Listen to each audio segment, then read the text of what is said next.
জন্য মাগফিরাত কামনা করছি না।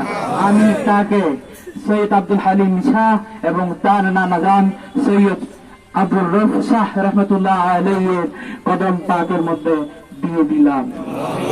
পাক সাল্লাল্লাহু আলাইহি ওয়াসাল্লামের কদম পাকের ধুলি মুবারকের জন্য তাকে কুরবানি করে দিলাম। মায়া দয়া সবকিছু রাসূল সাল্লাল্লাহু আলাইহি ওয়াসাল্লামের জন্য। মা বাবা তারা শুধু দুনিয়ার জন্য, কিন্তু রাসূল সাল্লাল্লাহু আলাইহি ওয়াসাল্লামের দিয়ে দেওয়া দায়িত্ব আমরা কি পালন করতে পারতেছি? আল্লাহ আমি জীবন দিতে প্রস্তুত। আমরা রাসূল সাল্লাল্লাহু আলাইহি ওয়াসাল্লামের আদর্শ থেকে এক পা পিছ পা হব না। কিন্তু বর্তমান পরিস্থিতি যা দেখছি তার দায় কে নিবে?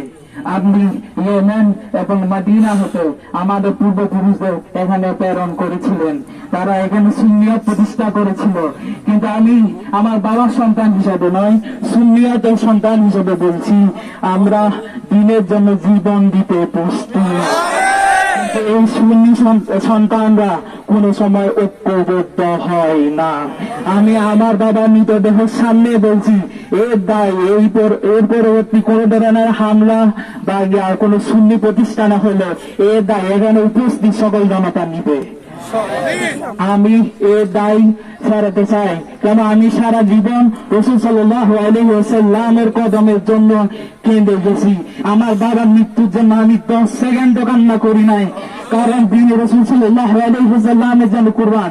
আমরা যখন ওর মুয়ায় গেছিলাম তখন রাসূল সাল্লাল্লাহু আলাইহি ওয়াসাল্লাম আমার বাবা সৈয়দ জামালউদ্দিন হুসাইন সেখানে গিয়ে আমাকে একটাই কথা বলছিল, তোমাকে আল্লাহ দরবারে কুরবানি দিলাম। আমি সেই মোতাবেক চলবো এবং আপনারা আমার পাশে থাকবেন কি থাকবেন না আমার প্রয়োজন নাই। আমার জন্য রাসূল সাল্লাল্লাহু আলাইহি ওয়াসাল্লামই যথেষ্ট। আমিন আমিন আমিন বিরহমাতিকা ইয়া রাহমান।